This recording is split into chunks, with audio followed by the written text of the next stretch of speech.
So we're going to jump right in. The question that I've got for you to start off is, if my client is a landowner in Texas or any commercial property owner, in the simplest terms, what does a title company do? On the seller side, we're going to help that seller get the property in a position to be able to be sold. Especially in your part of the game, if it's land, there may be 5 generations that have touched that piece of land before it's being taken to market. And people think that would be the easiest of title issues, but really it brings into account all kinds of history. There may be handshake agreements. There may be liens that aren't getting released. Going in and preparing a property to be able to be marketed and sold without any hiccups, that's a real attribute that I think we bring to the seller side. And then a title company's role, separate from curing the title, is also to insure the title. And so ultimately we are giving a buyer the vote of confidence. More than just the vote, we're allowing them to know that this property is free and clear of any types of issues that may allow them to use the property the way they want. It's going to be assured that they have full ownership and typically fee ownership. We deal with fee ownership more than we do leaseholds, but there is a leasehold component to title insurance as well. And so we're ensuring the buyer that this property is free and clear of any issues other than what we're giving them within that title commitment, which is ultimately a title policy. And then I always say that the lenders are a huge component in keeping the title industry rolling, because if you think about it, they are lending hundreds of thousands to tens of millions of dollars on a piece of real estate, which is the collateral of that loan, and they want to be assured that they are in the first lien position.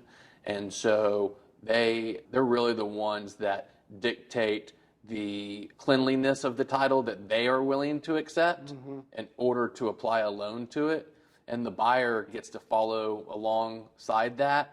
And depending on if they have counsel or not, we work with the lender's counsel and the buyer's counsel, make sure that they feel good about what they're buying, and then we're off to the races. We've done business before, and, Yes, and you touched on lenders having a relationship with a title company. And I know with my clients, I obviously recommend you and your firm because of your experience and your expertise and the fact that you're well regarded by the lending community. So I think buyers and sellers need to understand that it's not just any title company. I think there's 234 counties in the state of Texas, and I think I Googled it, there's 24,000 title companies nationwide. That's a lot. That is a lot. And you're way up there at the top. I hope to be. So my question is this: if someone has some rural land, again, we'll step back a little bit. You know, if they've got 100 acres and they've got a neighbor that's been their neighbor for 100 years, and he helped Mr. Jones build a barn, and he lent him $5,000 to buy the lumber for the barn, and there was a handshake agreement, and he put a lien on the property at the county courthouse, and nobody knew about it. You check in and make sure that those liens are satisfied, and if they are, then they can't come back at a later time and say, by the way, that $5,000 100 years ago is now worth $500,000, and you sold your land for X, and you owe me Y. So in the simplest terms, those are some of the rawest examples, maybe. Yeah, of what we, obviously there's a lot more complicated. You're hitting on something that is making me think a lot of what we are doing for our fee, if you will, is all the front end work, because there's no one else that is signed up in the transaction to go and abstract all of that information from the county. And so sometimes people are talking about the title industry and, oh, there's very few title claims. Where's your worth? And I always tell them that if we are doing the work that we're supposed to on the front end, then there should be no claims. So what they're really paying for is the level of service and work that you're getting in abstracting what may be filed of record against the property and against the people, right? Federal tax liens, things that can be filed against someone's real estate because of a business or personal issue that someone has. So we have to search not only the property, but also search the people. And so we're willing to do that and then provide an actual insurance policy that insures the work we just did. we take a lot of pride in that upfront work and really helping people understand what they're looking at, maybe even before going under contract. Obviously, you have a lot of resources available to you, people resources and tools that are available, and this is Dallas County. What about if someone has a rural piece of land in one of the smaller counties?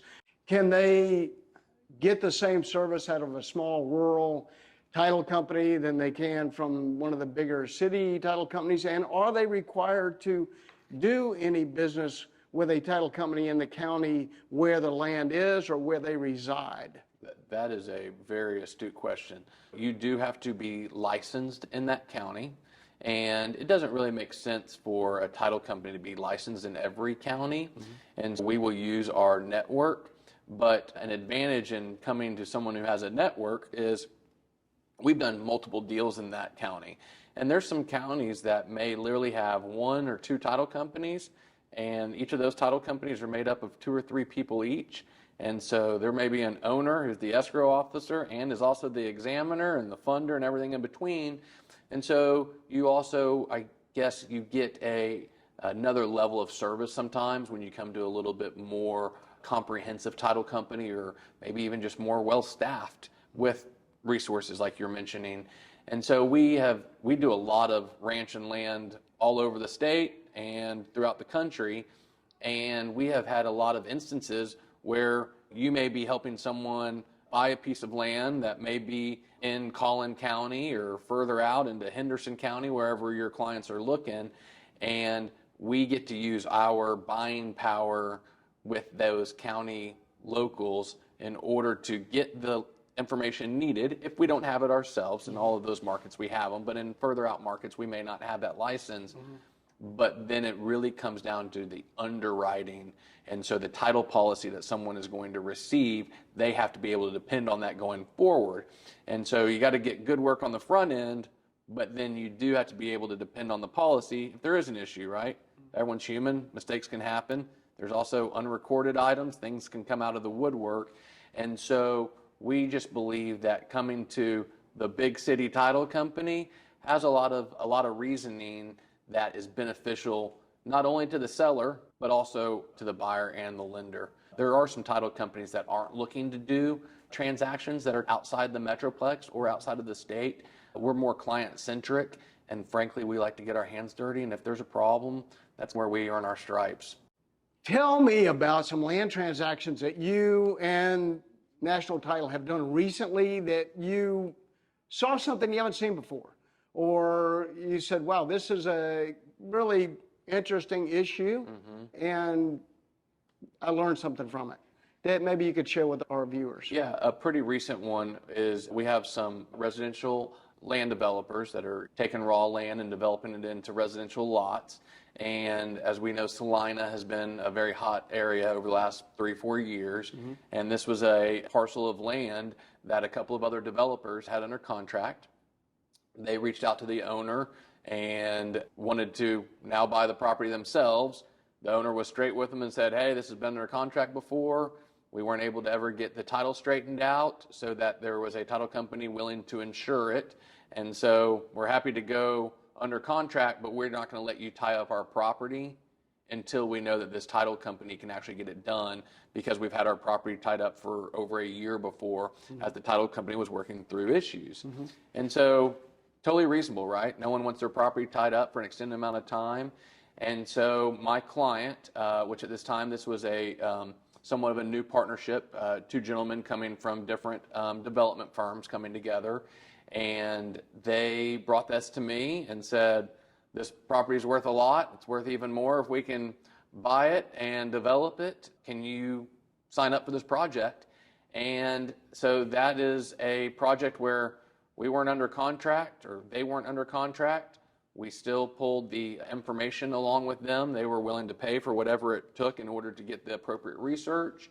We got that title work in, and we really put our heads down and worked. I think it took us 3 months, and we are working with all the family members, any heirs, everyone who's deceased with no wills, right? It wasn't a family tree. It was more like a family bush. And so we had to weed through the bushes to figure out exactly who would be in title and who needed to execute not only the contract, but any kind of deeds to convey the property to our client. And so that was just a perfect example of two other developers with two other title companies who couldn't get this piece of land done. If I remember correctly, it was somewhere between 300 and 400 acres, and I think there was a second parcel that was another couple hundred acres. Okay. So it was a significant amount of land, and in an area where everyone wanted to be. And so it took us 3 months. We accomplished that goal. We got our underwriters comfortable with the work that we had done. We actually had commitment from 2 different underwriters to do it, and we then shared that not only with our clients, but we had to explain to the sellers where we were with it, let them know that we were comfortable with it. Client went under contract. They'd already done a bunch of due diligence during the same time period, and that deal closed a couple months later. And so that's a real value add, if you will, and we were real proud to be part of that project. And honestly, when we're pitching business, if you will, and not only pitching business, but also revisiting existing relationships, my colleagues and I, that's where we really lead off with, is with underwriting and creative resolution. And I think with what's going on today and tomorrow for in the foreseeable future, it's going to take hard work, and these aren't going to just be layup transactions, especially on the business that you're doing and working with land and getting creative for some of your different buyers and investors. Being able to find deals or to do deals that others weren't able to is going to really create value now, which I think is going to have a lot of value come 2 years from now when people were sitting on the sidelines or they just couldn't find a deal. And we've talked about data, which is really your strong suit, and data is great. And I've talked previously about artificial intelligence and AI versus EI, which is what I call exceptional insight. Okay. And when you and your team have always done that. So yes, you can have the data, and the data is important because you can look at that and you can determine a lot of things. And as part of my business and your business, we work well together because we take that information and we use it to the benefit of the seller and the buyer. Correct. And that's great to have. But the extra, it's not the extra incentive, the extra mile, the value add that people are paying for with a broker. And I talk a lot about what's the value of a broker. And a lot of people don't know what the value of a broker is. And I continue to tell them the value of a broker, number one, is what they bring to the table and what they do that you don't see. And it's the same thing in your industry. What you do that people don't see. And lenders, as much as people have a love-hate relationship with their lenders, they work extremely hard with the title company, with the broker, with their back-end house to make sure that everything's there.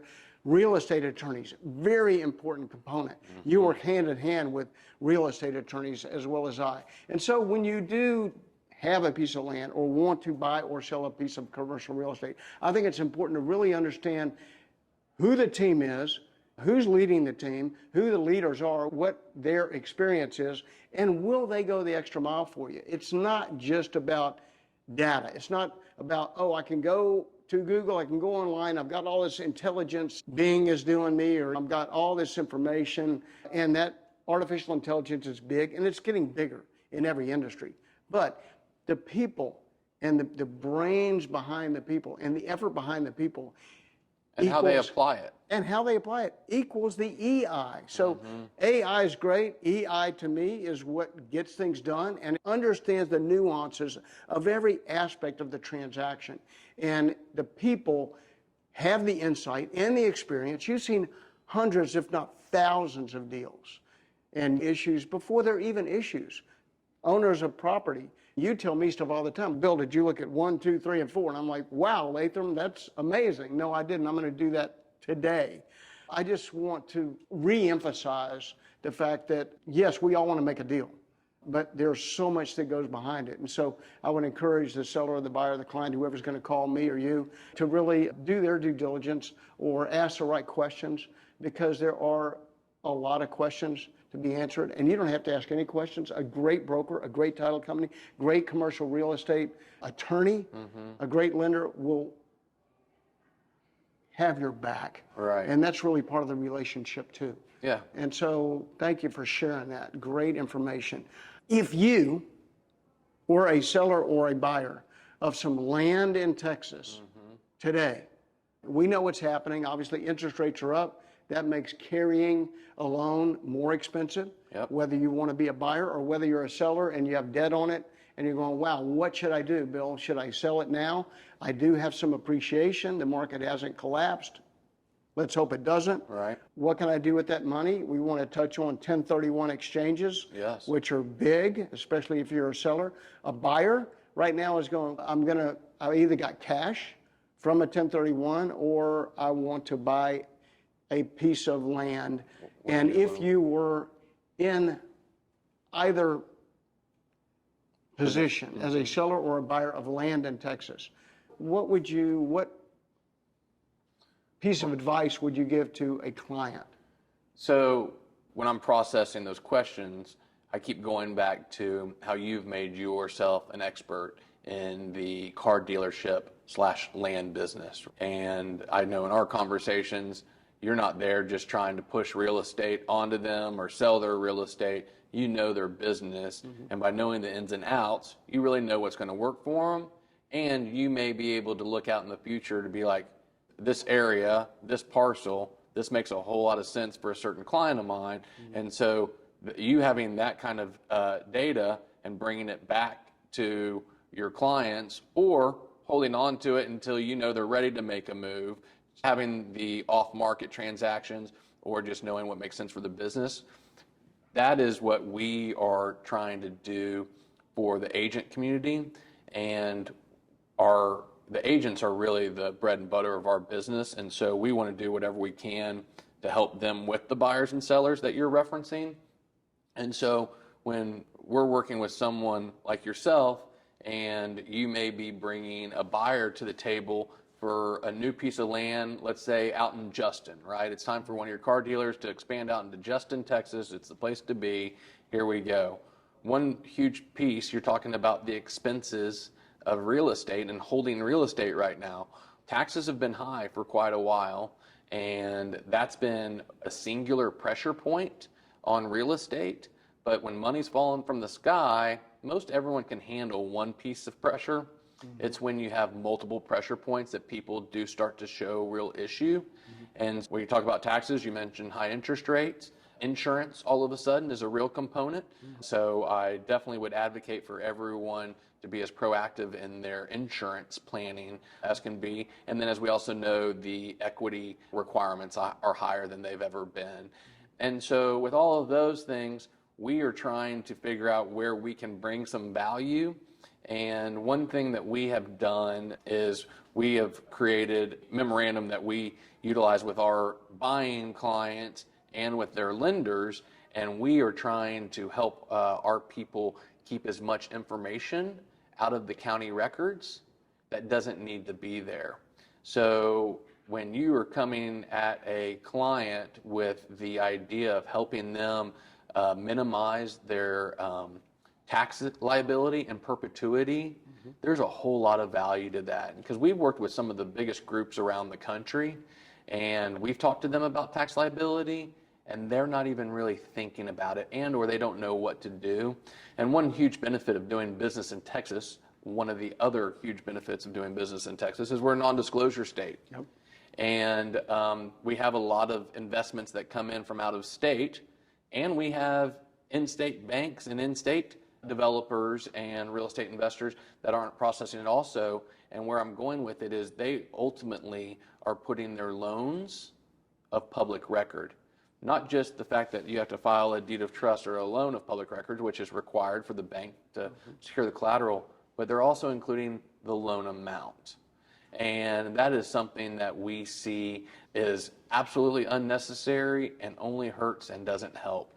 So when you can be a comprehensive broker or agent coming into that relationship and not just working for the fee, but looking out for their liabilities in the future. Advising the client on what to do and not to do. Not just brokering, but advising. That's a great way to put it. That's a perfect way to structure that, because we want everyone to be successful. The bank wants their client to be successful. You want your client to be successful. Yeah. We want everyone to be able to process a deal, keep it affordable, it be a success, and that's what keeps the economy going, and that's what one of the powers of Texas is, that we have so much investment in here. We just have to be smart about it. And so for on the buying side, we're all about keeping as much information out of the public records. So we want to get rid of that data. Yeah. At the same time, for buyers right now, a good data point could be looking for projects that have loans maturing. Those people may need a capital infusion, or they may absolutely be looking to realize the equity in their property.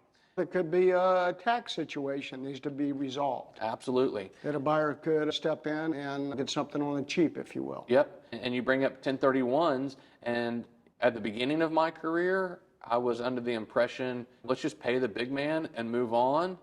But I, over the time, have understood the power of compounding money.